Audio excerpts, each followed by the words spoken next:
In this current gaming climate we're in, remakes are a very common occurrence, with many classic games being revitalized with modern hardware.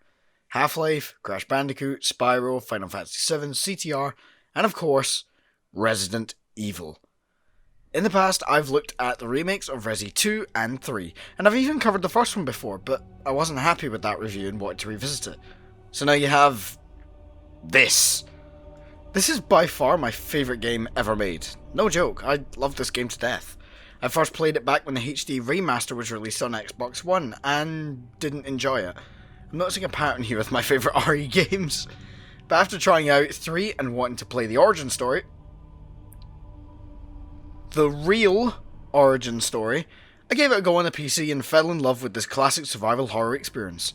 So let's dive straight in and hope that we don't become a Joe sandwich as I review Resident Evil Remake. What can I say about this game that hasn't been said 1,000 times before? Not a lot, since this game has been covered to death, and with good reason. It's a very impressive remake of the original 1996 survival horror game, but let's be honest, it's not difficult to improve on that game. That was too close. You were almost a Jill sandwich. You're right. Yeah, I know, it's a classic, but if you take off your nostalgia glasses for 1 second, this game hasn't aged incredibly well. It's still playable and enjoyable, but it does look like an early PS1 game. The remake has no such problem.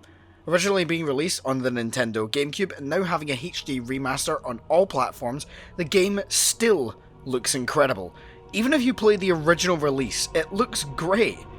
The game also uses 2 control styles, the old classic tank controls or an alternate take on tank controls that use the analog sticks to move, and they change depending on the camera angle, but keep you moving in the same direction over a camera change.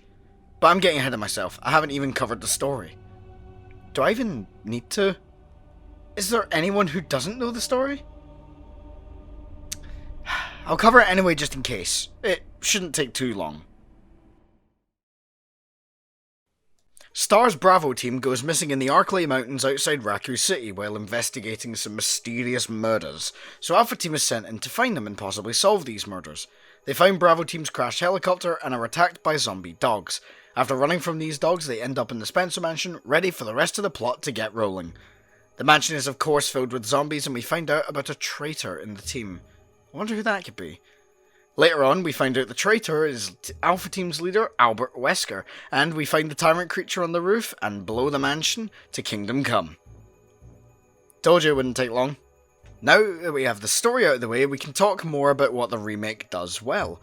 First off, changing enough to keep the experience fresh for all. The game changes up a lot of puzzles or item placements that new players will find interesting, and veterans will be shocked when they have to deviate from their normal routine. I even had to write down some of the clues for some puzzles because they still stump me even now. I've never done that with any other game, I'm impressed. There have been multiple inclusions such as new areas of the mansion that make traversal a little easier, defense items that add a new layer to the normal gameplay. Do you take the hit, run, spend the ammo, or spend the defense item? There's another layer to that as well. If you decide to spend the ammo on a zombie to put them on the ground, you may notice that the corpse stays there. Oh, cool. I guess they lie around for the whole game as set dressing. That is until you walk by them a random amount of time later and... Yep, they come back again. This time as an enemy known as the Crimson Head. These guys can hit harder and run faster than your average walking corpse, and of course, they are scary as hell on your first playthrough. However, that effect lessens when you realise that they're kind of a glass cannon. Hit hard, but don't take much to be gone for good. Another great addition is Lisa Trevor. Her story is quite sad and can be quite touching at times. A girl searching for her mother after being experimented on and turned into a disgusting abomination that roams the grounds of the near abandoned mansion. Her boss is also an interesting difference to the usual style for the rest of the game. Instead of just run away, shoot, repeat, etc., etc., you actually need to push blocks off of a platform to beat her. I also like that her appearances are not telegraphed at all.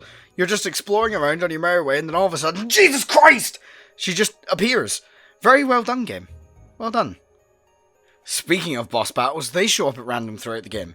You fight a giant spider, giant snake, giant shark, I'm noticing a pattern here, and the tyrant.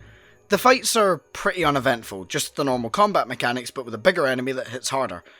Although they are still fun to spice up the gameplay a little, and they can also surprise you if you don't know they're coming. Well done again, game.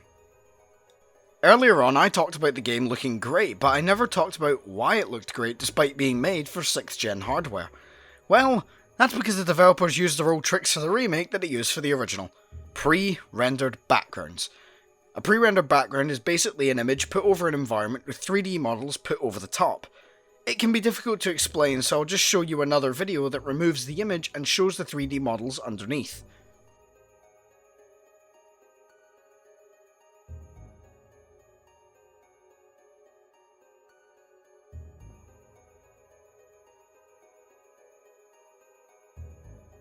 The game is also so much darker than the original, which had brightly lit and colourful hallways, but the remake makes the hallways much darker and has lightning coming through the windows sometimes to add to the atmosphere.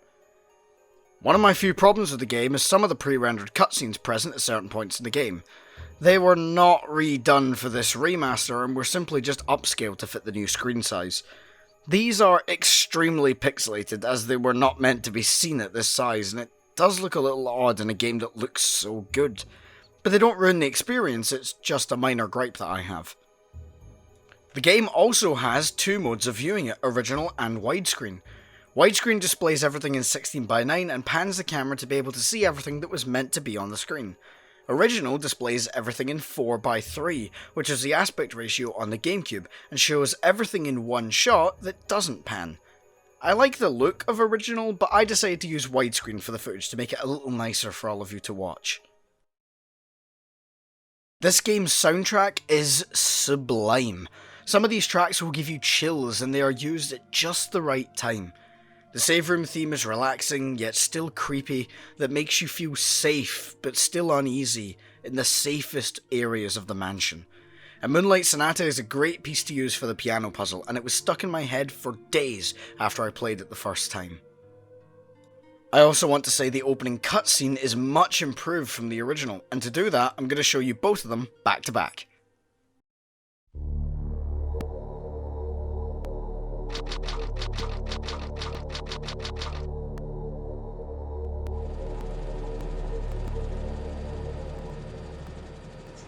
Alpha Team is flying around the forest zone situated in northwest Raccoon City, where we're searching for the helicopter of our compatriots Bravo Team, who disappeared during the middle of our mission. Found it? No, I haven't found it yet.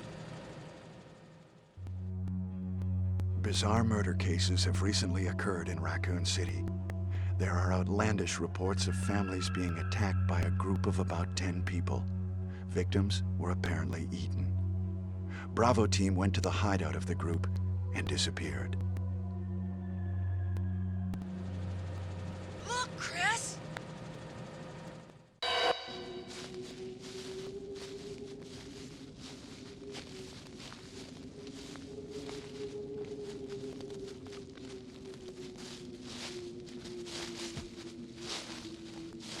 It was Bravo Team's helicopter. Nobody was in it. But strangely, most of the equipment was still there. However, we soon discovered why.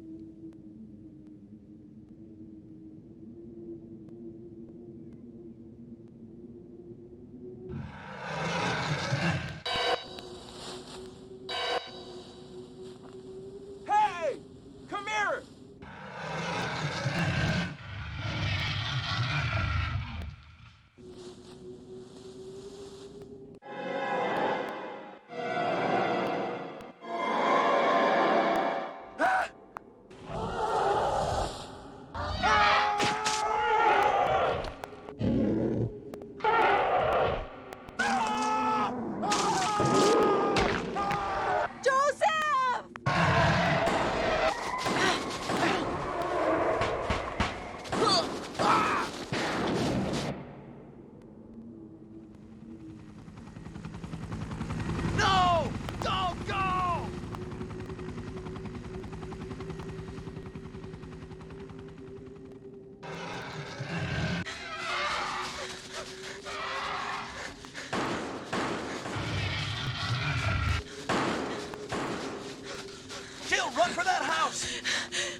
Chris Redfield.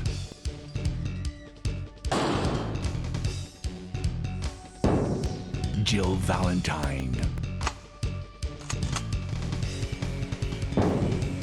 Barry Burton.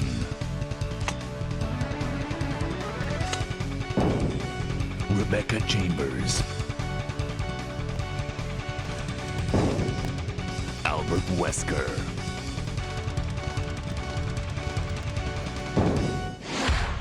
Resident Evil. Alpha Team is flying around the forest zone, situated in northwest Raccoon City, where we are searching for the helicopter of our compatriots, Bravo Team, who disappeared during the middle of their mission. Found it yet? No, not yet, Brad. Bizarre murder cases have recently occurred in Raccoon City. There are outlandish reports of families being attacked by a group of about 10 people. Victims were apparently eaten. The Bravo Team was sent in to investigate, but we lost contact. Look, Chris. Bravo Team's helicopter was a derelict.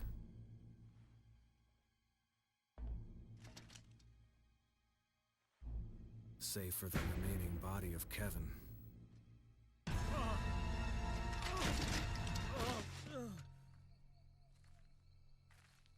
We continued our search for the other members, and it turned into a nightmare.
This way.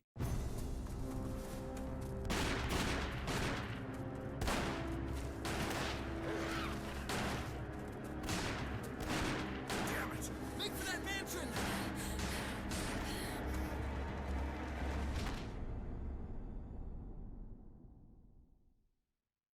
Small details I like in the remake is Jill unloading bullets into the dogs and still pulling the trigger even after she runs out of bullets. Albert Wesker saving Chris as well so that he can be used for combat data in the mansion. Small details that make a massive difference. I prefer Remake's cutscene, but the original is also good in its own way, for being very similar to a cheesy horror movie, whereas Remake sets up a proper horror game. Let's talk about the structure of this game, since I think it's a very interesting one. The game begins quite open, allowing you to explore a fair amount of the mansion, but gives you mild hints on where to go and what to do. I guess the devs thought that after the game being out for a few years, they could guide players just a bit. You explore the mansion looking for 4 masks and finding keys to get into more rooms. After this, you make your way into the guardhouse for a section where you get the final key to unlock the rest of the rooms in the mansion, and solve the final few puzzles before heading underground from the underside of the main hall stairs. That is specific to the remake, but I love it. You head to the end of the game from where you started the game. Just wraps everything together a little better, like a nice little bow. You then head to the lab areas and eventually to the mansion's roof to escape. It's an interesting design because it is by far the most open in the series, with many paths to take in order to achieve your goals, but still have different defined areas to act as a marker of how far through the game you are based on location, or in terms of the mansion, what visit you're on.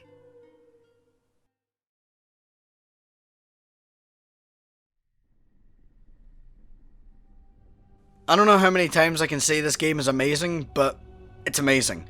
The classic 96 game brought back to life with this amazing remaster of the GameCube remake on all modern platforms. You basically have no excuse not to play it. I recommend all of you play it for a brain-tickling, tense, and creepy survival horror classic with a fresh coat of paint that still holds up nearly 20 years on. And remember to watch out for traitors who wear sunglasses in the middle of the night. If you guys enjoyed this video, be sure to give it a like, subscribe and hit that notification bell. Join my Discord and follow me on Instagram, links in the description, only if you enjoyed, and I'll see you guys next time. Goodbye.